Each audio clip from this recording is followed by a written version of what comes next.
Hi, I'm Patrick Manning at Black Desert Resort. We are proud sponsors of Beyond the Game. I recognize that wins aren't always measured by points. Scoreboards don't always define champions, but the story this athlete has to tell, it does. This is why Black Desert Golf Course is proud to sponsor Beyond the Game to share this inspiring story with you. Please enjoy.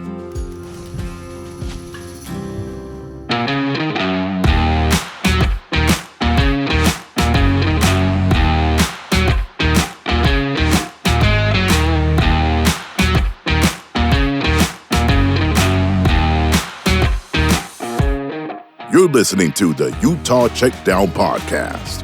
And now your host, Josh Furlong.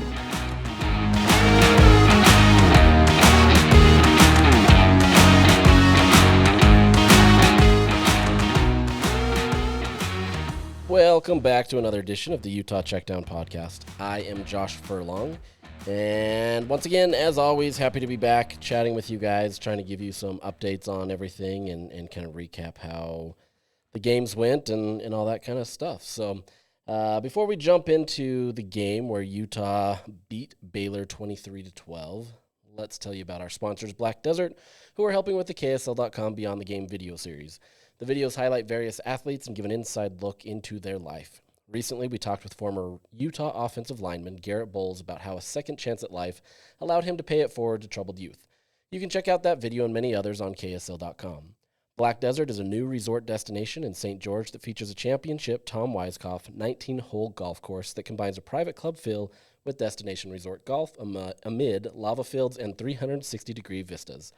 Black Desert is changing entertainment in southern Utah, and they're just beginning.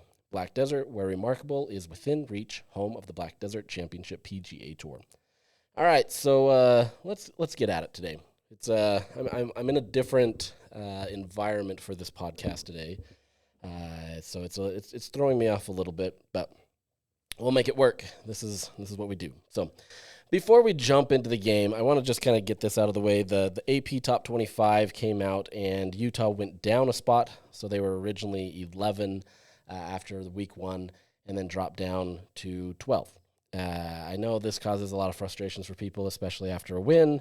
You want to see your team always rise and continue to move up those rankings, especially as teams like Notre Dame, which, speaking of Notre Dame, holy cow, I'm not going to get into that, but man, that was a rough loss. But when you have a team like that loses, Oregon hasn't showed out very well. There's some other teams maybe around them that haven't looked as good. It's frustrating to see your team fall in the rankings, especially when other teams who did struggle not move really anywhere. So I get it. It's an understanding that you want to be able to see that. So I get that. Now, as somebody that does vote in this poll, I don't know that it's an easy thing, right? Like, I look at my poll on Sunday night Saturday night. That's when we have to put it in. And it's not easy, especially on a week like this last one where there was so much chaos. Some voters are going to go in there and they're going to just continue to stick to their same script. They're going to look at things, somebody like Cam Rising getting injured, that's going to hurt a lot of people's view of Utah, and they don't really understand what's happening there, so might as well dock them for that. Other people are going to do a little bit more due diligence, and it's just a wide swath of people around the country who are going into this. So for the most part, I don't think it's anybody that's intentionally trying to hurt Utah. This isn't some conspiracy theory toward Utah, but I can see how it happens, right? There's teams on my ballot, for example. Let's look at Penn State. They barely got out of it with Bowling Green, where I don't love them, honestly. Like, I love Penn State as it stands because I think they're always consistent. They're always kind of in that range, top 10 type team, but they're not quite elite. But at the same time, they did struggle. And for me, for this week, I decided to kind of keep them relatively about the same. I think I may have dropped them one spot. I can't remember. But for me, it was like I wanted to be able to see more from them, right? And so they're kind of on watch notice to be able to see what happens, but I didn't drop them. Other people are going to drop them and kind of see based on their performance. It's tough, right? You're going to go from a week-to-week basis and kind of look at it that way. So everybody does it differently. Nobody's perfect, but maybe there is some rationale for some of these things. And unfortunately for Utah fans and Utah's itself, Utah did drop in the poll. Now, to that point, it doesn't matter, honestly. And I know you know that. You still want to be mad and be upset at the voters for what they've done. But more than anything, this shifts, right? Like we're looking at this from a different perspective now. There is now a 12-team playoff, which means that you're not really worried about where you're slotted in the rankings. Now, you are, especially if you're looking for an at-large bid. You need to build as high as you can. So there is value, right? And obviously the AP poll isn't the official poll of college football. It kind of is the quasi-official poll until the college football playoff rankings are released. The first one will be November 5th. Not a slow day, election day, nothing happens that day. But it's kind of a good estimation of where people are viewing you, right? It's not going to get necessarily any easier with a selection committee. It's just a different group of people doing it. And by and large, the AP and the college football playoff, they generally mirror each other for the most part, right? There's going to be some things that are off, but for the most part, it is a general good consensus of kind of where things are at. So it's kind of a good spot to look at. But at the end of the day, like I said, this is a 12-team playoff era. So now what you're looking at is, can Utah win the Big 12? And we're not going to know that after week 2, right? Obviously, their offense when Cam Rising is in, and we'll talk more about that, looks electric. They look like they were going to blow out Baylor by 50 points. Like I said, we'll get into that. But this is a team that if they can win the Big 12, it doesn't really matter where you're ranked. You could be 25th and win the Big 12, and you're still going to get in one of those top 4 seeds. So right now, it's really more concerning about that, right?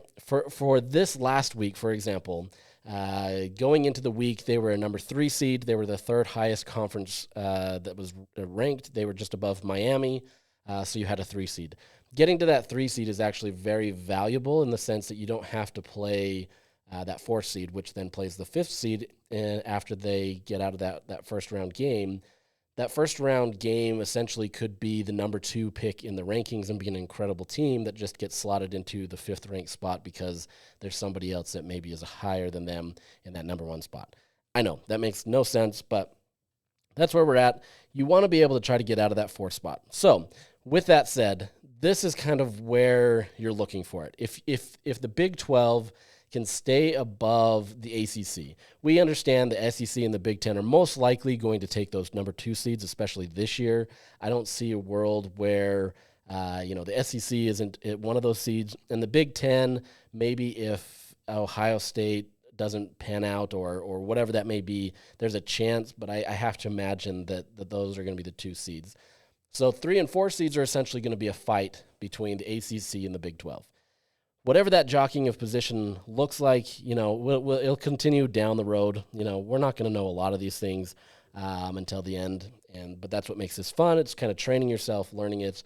This is where you're looking at it, right? So yes, Utah did drop in the rankings by 1 spot, but more importantly, they were leaped by Miami. Miami now takes that 3 spot. Utah takes a 4 spot. Something to look at. I don't think there's anything to glean from it other than that's what you got to focus on. You're still getting a first-round bye if all goes well. So you're in the playoff. You get the paycheck. Everything's there. You can tout it as a program and say you're in the playoffs.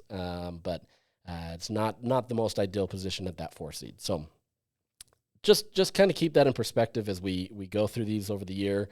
It's going to be different. The voting and the playoff and the rankings and all that other stuff, those are all going to factor in different ways than they ever have. And we're all kind of curious to see how it goes. Enough about that. Nobody cares about the AP poll, so why are we spending enough time? Let's go. We're going to talk about Utah beating Baylor. And there's going to be some things that I'm going to hit up in a future podcast this week, previewing the Utah State game. Utah is going on their first road game of the season, going up to Logan. So we'll hit up that and dive a little bit deeper, see what the players and coaches say, all that stuff. But let's recap this Utah game. So as I mentioned, Utah beat Baylor 23-12. If you were there or watching that game, there wasn't really much to stop Utah, right? In every facet of the game, Utah was absolutely dominating Baylor.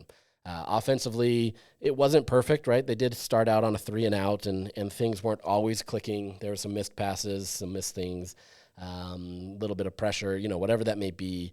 But for the most part, the offense was clicking and everything was going well. Defensively, incredible performance. Just absolutely putting the pressure on DeQuan Finn, the quarterback there, and Baylor. Just really made it tough for them. After the first quarter, they had minus 10 total yards. Just weren't going anywhere, right? Utah was living in the backfield. They were putting pressure on them. Even if Baylor did get the ball, they maybe got 2, 3, 4, maybe 5 yards every once in a while. But they were going more backward than they were going forward. So good all-around effort.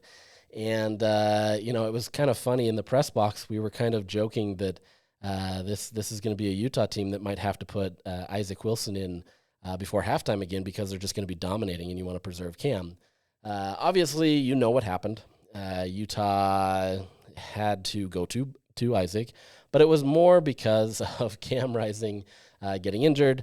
There was a hit out of bounds. You can argue whether it was a late hit. It was. The initial contact was not. It was a clean hit. Everything was there.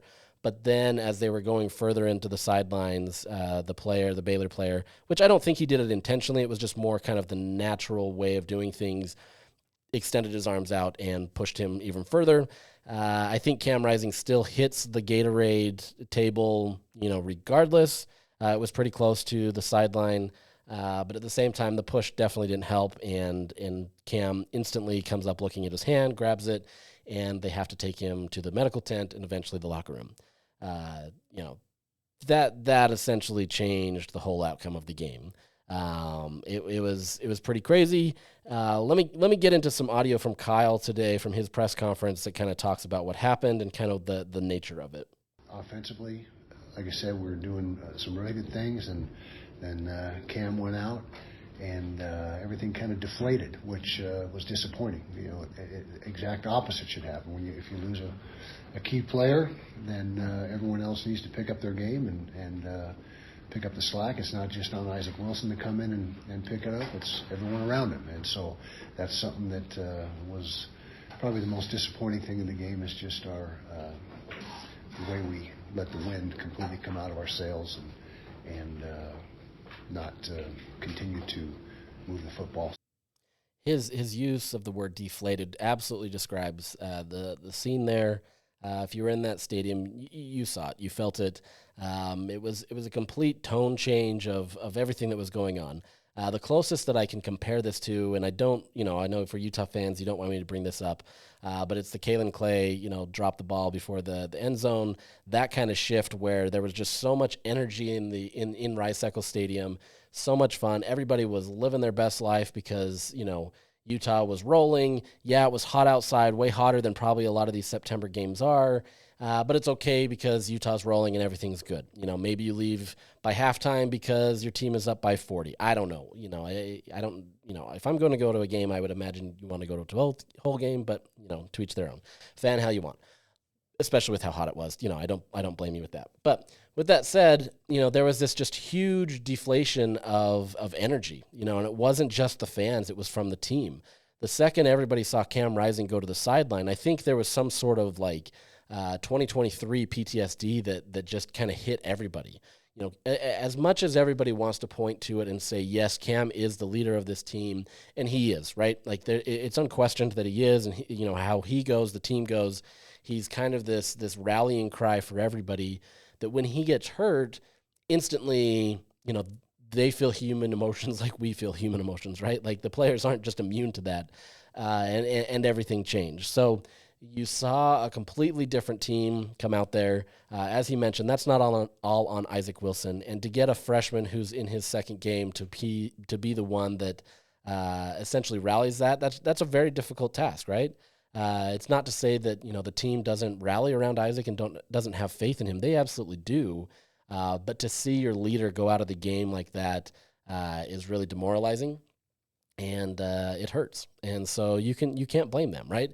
Even coming out of halftime, you can see that some of that was kind of still present. It was better, but it was tough. So an interesting situation for Utah. Everything was rolling. After the game, Kyle said we thought we were going to win by 40, and then suddenly everything stopped.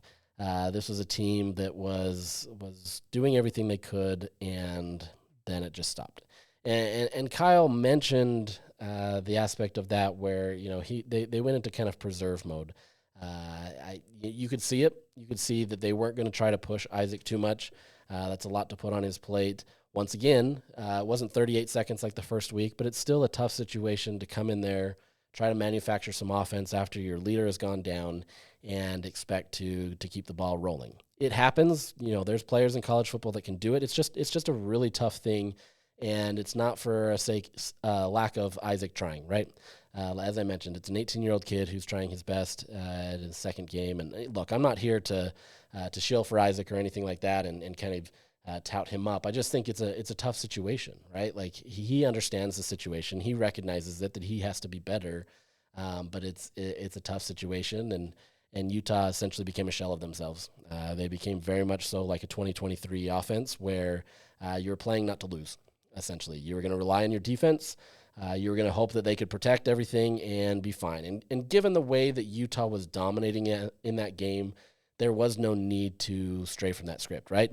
Yes, you could have Isaac go out there and you could have him throw around the ball and try to get some things. And Utah did to some extent. You still want to take those shots because you don't want to become one-dimensional. But at the same time, they were playing not to lose. You had a comfortable lead, and yes, Baylor did put up 12 points, and those were a soft 12 points, I would say. But it was one of those games where Utah was fine, just taking the foot off the gas. They're going to do a prevent offense, we'll call it, and just do whatever they can to kind of manufacture what they need to, drain out the clock, which Utah was able to do, and then go on with the win. So I don't know that I'd read too much into it. I've seen a lot of reactions on Twitter and people down on this team, down on Isaac. Obviously, having Cam in the game matters, right? I think it's unquestioned that he needs to be in the game, and it changes the dynamic of the team when he's in there. But that isn't an indictment on Isaac Wilson and his ability to run the offense. It's just a situation of where he's at.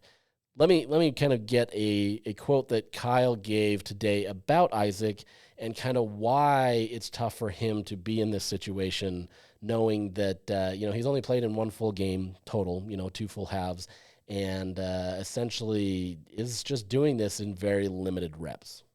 Yeah, that's something that is you look at, but when you split the reps in practice between the ones and the twos, it's not 50-50. It's like 80-20 or 70-30. You get the one guy, the first guy, tuned up completely and get as many reps for the second guy as you can. I think one thing that would definitely help Isaac is if he got those 80% or 70% of the reps all week long. I know he would be more advanced. Also, just more experience. He's been in a total of, one game of college football now, half last week, half this past week. And so I think he's going to continue to get better. We certainly believe that. And we have a lot of confidence in him. It's just he's not ready to go out and throw the ball 45 times and, against especially a team like Baylor and just not in his development, he's not quite there yet. He said it well. You're getting in there, and he's getting about 20% of the reps throughout the week. That's tough to be able to understand where you need to go and then to be the backup, and get thrown into the game. There's a saying that, the hardest position is the backup when you get thrown into it, right? It's simply because you're expected to prepare like you're the number one guy. You're expected to kind of be ready for that moment, but you're given far less reps. You're giving far less of attention. And in his case, he's a freshman. This is his second career game of his entire life. The game is different for him, and you're going up against a Baylor team that they do have a good defense. I honestly I think this Baylor team, and I'm not just saying this because Utah get to win, so don't put that in there. But I think this Baylor team is honestly one that as the season develops, you're going to see some difference from them, right? They're going to develop. They're going to be better. They're going to be more in sync, and everything's going to be a little bit better. Even from that account, Baylor wasn't a terrible team on Saturday. Their defense is absolutely kind of more the standout aspect of that. They have good elements there. The pieces are there. It just needs to come together. And they're coming off of a season where they won 3 games. So you can't expect them to suddenly be an 11-1 team. It's going to take some time. But Dave Aranda's coaching for his job. He's coaching to be able to get these guys up, and they respond, right? Like, he knows what it takes to coach a defense. And so to throw Isaac into that situation, this isn't SUU anymore, right? And I understand, you can have your complaints about the SUU game as well. Whatever, it's his first game. There's a lot of these elements there, and talking to his dad a couple weeks ago, he's talked about how they have to stack good plays, right? Isaac has to go into this season knowing that, like, you're not going to be the hero, right? Obviously you can, but, like, there has to be these situations where you're going to stack good plays and continue to move on. He's going to go out there and do his best. He understands that he's not there yet, right? Like, this isn't Isaac coming out to the post-game press conference and saying, I'm the best guy out there. Why isn't anybody getting open for me? That kind of stuff. Not to throw Shadir Sanders out of the way, but he's not acting that way, right? He's not out there acting like everybody else is making the mistakes and he's God's gift to earth. Isaac understands his situation. He understands the tough spot. He also understands that he was put into this position to succeed. So if anybody's as hard on him, it's him and his family, because they want him to be able to succeed, right? Utah wants him to succeed. But as you heard Kyle say, they haven't lost any doubt or faith in him, right? Like, they believe in him. Obviously, belief doesn't necessarily translate to great offense or winning games, but he's moving along in his progress. They feel good about it. Kyle was asked about the hierarchy at quarterback. Do they feel like they need to mix in some other quarterbacks, a Brandon Rose or a Sam Heward in there? And he's pretty definitive about it. This isn't one of those things where it's like, well, maybe. No, it's Cam, it's Isaac, and then there's the other two. That's really where it is. You can ask Kyle however many times you want, and we've discussed this many times. Brandon's not ready for it. He's not the quarterback that's going to be able to get you any better than what Isaac is. And Sam, yes, he has D1 experience, and I think that can translate, is just so far behind in this offense that you're putting a guy that knows how to play football, but he doesn't know the playbook, and that's going to take some time. Maybe next year he and Isaac battle it out for the starting job when Cam leaves, but this is a situation where Isaac is your best option, and I know that frustrates people, and it's a really frustrating thing to see, especially knowing the expectations you have for this season, the optimism you have, and if Cam goes down, your whole life is relied upon on an 18-year-old kid who was playing for Corner Canyon last year. And yeah, he was dicing up teams there, but the high school experience is nowhere near the same as in the college experience. You can say that Utah is far better than all these Big 12 teams, and I'd have to agree with you, but it's so much different to be able to have a freshman quarterback go into that than a veteran quarterback who's been in the system, who understands it, who has that moxie, and can do what he needs to. Isaac is there. He has that. It's just gaining that confidence to continue to move forward. So, yes, be frustrated. He's frustrated. It happens, right? Like, this isn't a situation where Utah's blindly thinking that everything's good and just carrying on with it. If, kind of moving forward with this, if Isaac is the guy, this week, they decide to hold Cam out, and from what I've heard, this could either be a situation where they hold Cam out to be able to preserve his health, but it sounds like he could play. I don't want to speak definitively on that because, there goes a lot into throwing motions and kind of how your hand feels. I understand some sentiment saying, just preserve him just to be able to get him healthy for Oklahoma State.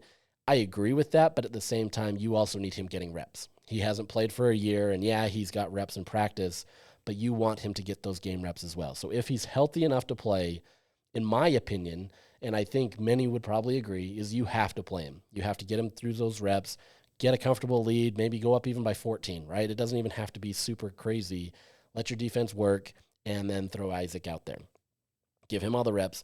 At the same time, that's, once again, still not allowing Isaac to be able to get the majority of the reps. So Utah has to decide early on in this week, and I have, full belief that they have, but they have to decide early this week, okay, is Isaac the starter or is it Cam? And if it's Isaac, they have to give him the majority of the reps. Like Kyle talked about, it's an 80-20 split.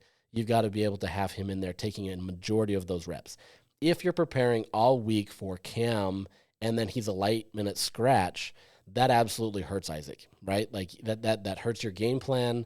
That doesn't help anything. So, you've got to decide that early. And if Cam can't go, so be it. But you can't go through this week, expecting one thing and then flip it to the other. Things happen. So it's not like that's not out of the realm of possibility. But you've got to get Isaac the reps. And if you can, they believe, at least Kyle said, that the game plan doesn't change from what Cam presents, right? They believe that they can still pass the ball around. They believe that they can be dynamic on offense. Those same players, those skilled players are there. Isaac now just has to hit him. Yes, he's got to make some changes. He can't hold on to the ball as long. He can't try to hit into windows that aren't there. And Utah State has a good defense, so it's not like this is just going to be a cakewalk. But you've got to be able to get that progression ready and be ready to go. So, with that said, I think that's enough about the quarterback situation. That's obviously what's on everybody's mind. Everybody wants to know about the quarterback. At the end of the day, I don't think this is too serious that fans have to worry, right? Even if Isaac starts this week, I don't know that fans have to worry. Now, caveat there, if this injury for Cam does make it difficult for him to throw the ball, yes, you do have to worry, right? And it's going to impact it to some degree. But as you've seen, Cam played on a hurt knee all of the 2022 season. It's why his injury was even harder to recoup from, because it was already damaged, right? And so when he tore his ACL, that made things difficult. He's not opposed to playing hurt. He's going to do it. He's going to put his body on the line, as he's shown many times, and that frustrates some people, and it frustrates Kyle Whittingham sometimes. But he's a guy that wants to go out there and win. He understands that this is his last hurrah, right? The NFL is probably not his future. He might make a practice squad there, or if he has it goes on a tear this season, maybe there's a chance. But this is essentially his last hurrah, and so he's going to be out there and try to do whatever he can. He wants to win a Big 12 championship just as much as anyone else out there. He's not trying to sit there and collect a paycheck and ride the bench. This is a guy that absolutely wants to be on the field. So it's not all doom and gloom. I get it. It feels that way sometimes, especially when your starter goes down. But this is a team that is still capable of doing whatever it needs to be able to beat these teams. Now, with that said, this is not a perfect team, right? You're looking at it, just kind of running over some of the key stats. First off, Utah finished with 292 total yards. And, you take that with a grain of salt, because Utah was doing well and then essentially sputtered to a stop. But it's still something that they want to improve.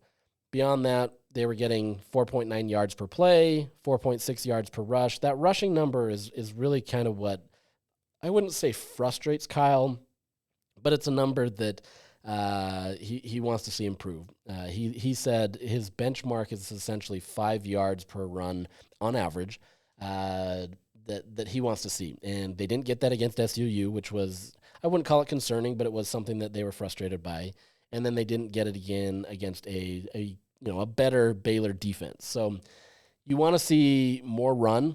You want to be able to get more of that, more run production. Kyle talked about how good Mekhi Bernard was and has established himself to be in that conversation of RB1. He wouldn't quite go so far as saying that he is the guy, but I mean, honestly, there's not really been anybody else to compete with that.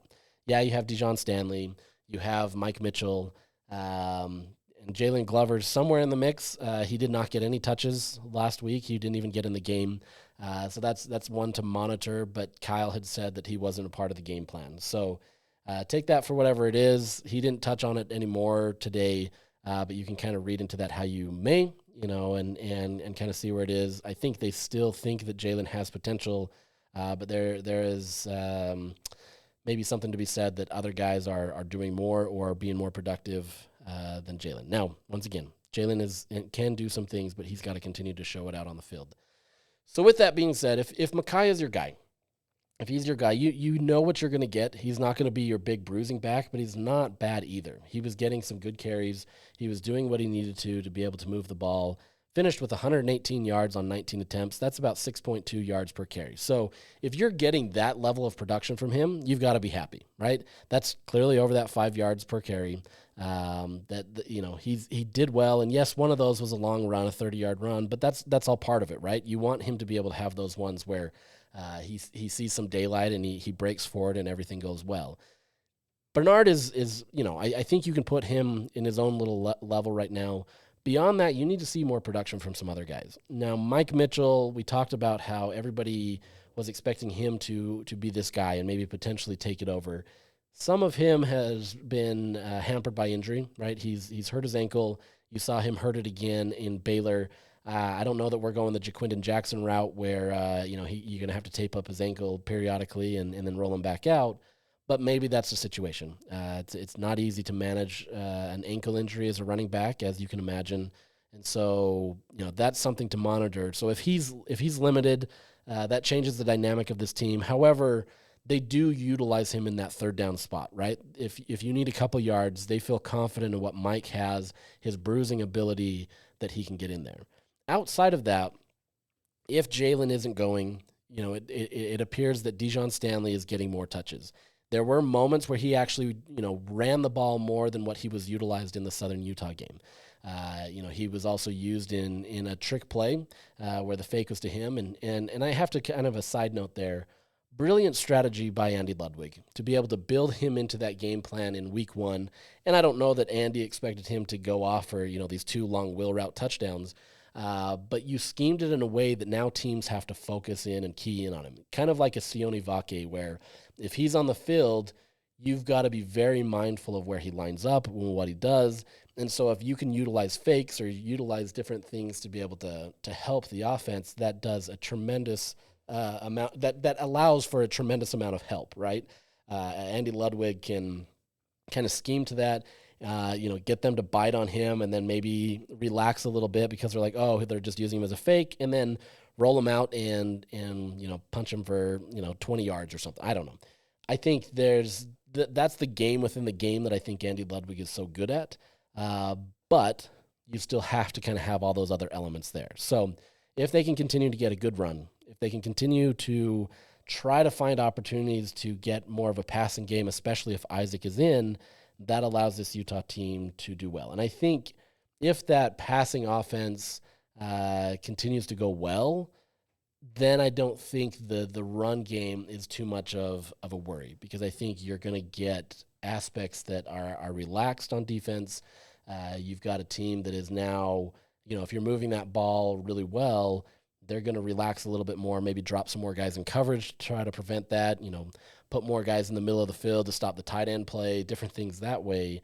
Now you've relaxed that line. They're not expecting as much, and then somebody on the in the run game can break free. So it's all complementary, as you know.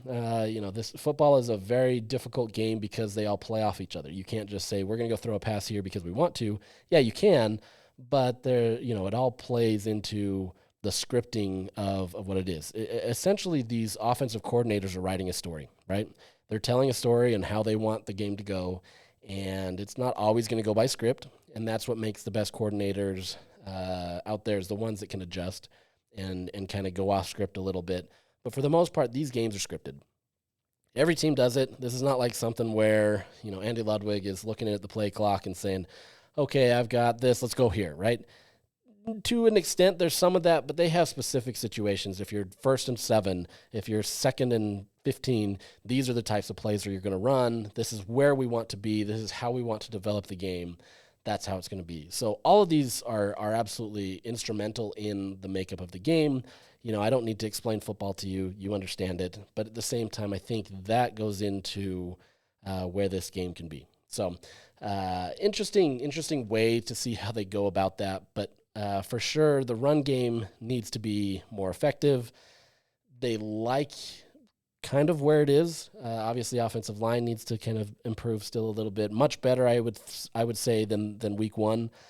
Still want to see more there, and you see through the offensive line's progression over the years. They're always kind of getting better as the season goes. Everybody, in years past, you've seen like people really mad at Jim Harding for his offensive line not being ready. It happens, right? Like, I don't think that's anything to Jim Harding. You're putting guys out there that they're playing their first reps. They've got to gel together in a way that practices can't show. And then as the season develops, that offensive line becomes one of the best in the conference. So curious to see how that develops, but I think Utah's already further along in that offensive line progression than they have been in years past. So if you can continue to get these other elements to work, obviously Cam being healthy is a major one, then that bodes well for you. Outside of that, the biggest miss, obviously, is the field goals. Holy crap. Cole Becker missed 2 makeable field goals. These were not something that we've seen from him traditionally. These weren't even like they just were close to the uprights. These were clear misses. So you have to imagine that Kyle is going to get that corrected.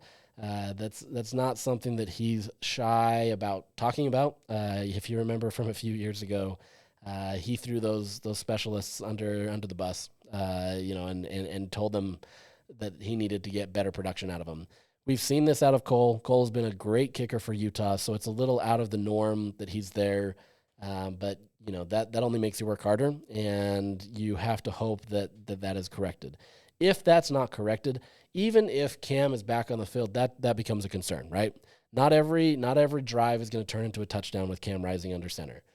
You need a reliable and consistent, place kicker to be able to get Utah to where they need to be.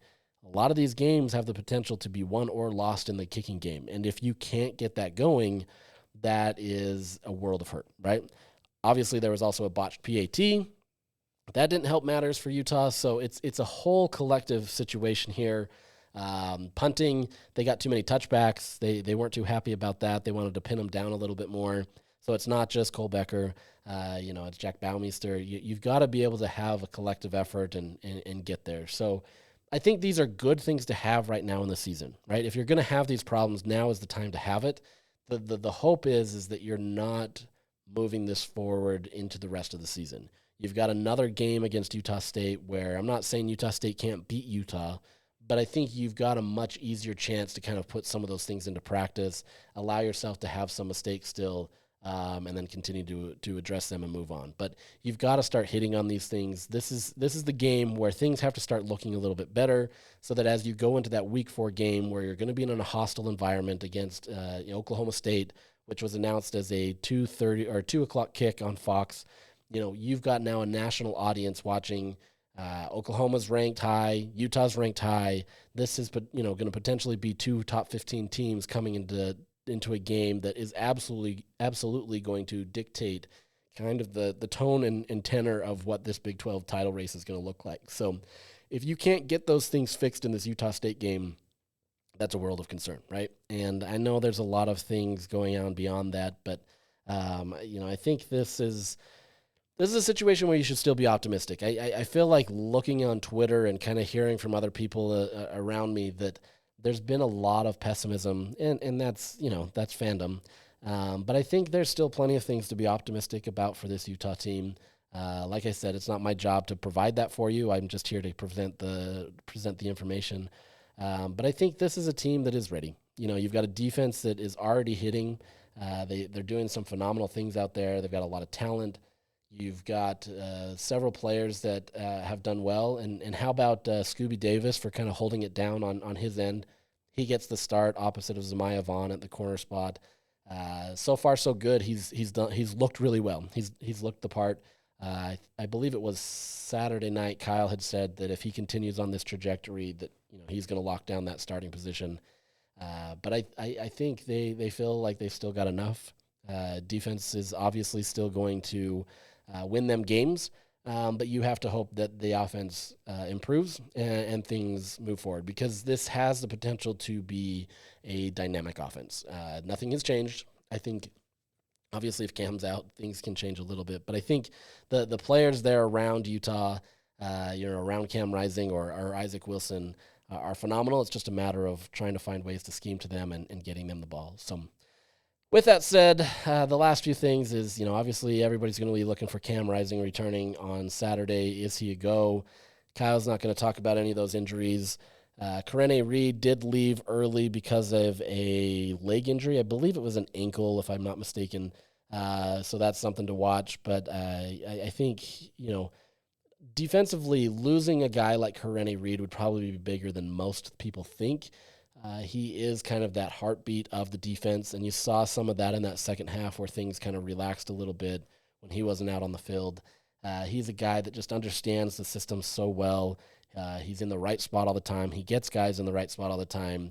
You want him on the field. I don't know if he's going to be available on Saturday.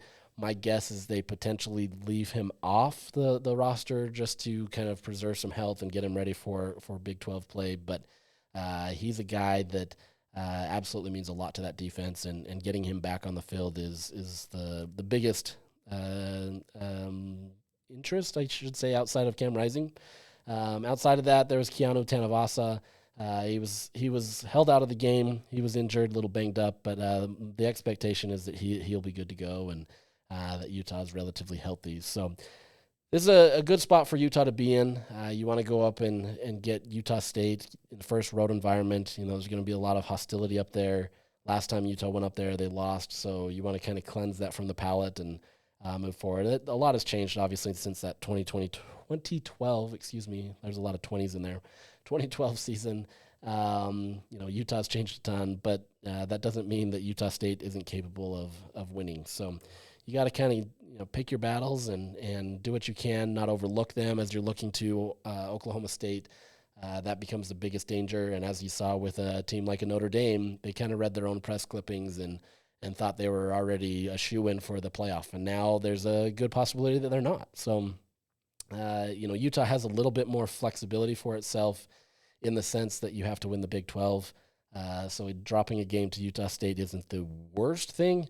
I would contend that it is, just because you can't lose games like that if you're going to be a playoff contender. But at the end of the day, you just have to win the Big 12. So, but you need positive momentum. You need to be able to go into that Oklahoma State game hitting at least at a good rate. You don't have to be perfect, but you have to be able to come out of there healthy. You've got to be coming out of there with some momentum and some optimism going into that game, because if not, this is going to be a place that's going to be incredibly difficult for Utah to play. You kind of saw that when Utah went to Washington last year. Honestly, should have gotten a win there. They decided to take their foot off the gas. Everything changed there. And then the next week they go to Arizona, and there's just not a lot of motivation for that game. Totally different circumstances. Utah was beaten down by that point. Once you lost to Washington, you were officially out of the Pac-12 title race. So there's different things there, but I think it's that same type of mindset where you have to approach this game, come into it with the right mindset, and approach Utah State as if they are like an Oklahoma State, right? You're going in there. I think it's Kyle or some other coaches have always said that, they're not quite the wounded dog, but you have to respect them because really Utah State has nothing to lose. They've got a new head coach that's playing for his own job. You've got a team that's trying to rally around and try to shake off what happened in a blowout loss to USC. This is a team that can be absolutely dangerous now that you're coming into their venue, and they want to prove that they are one of the better teams in the state. So tough environment. Look forward to it, and we'll get into more of Utah State this week. But we're going to call that an end for today. There's still a lot to talk about, and we'll continue to move forward with it. But got a few days to meander about that and get your feelings out of the way. I don't know. But yeah, we'll hit you up again this week and preview the Utah State game. But for that, we will call it a day. Have a good one.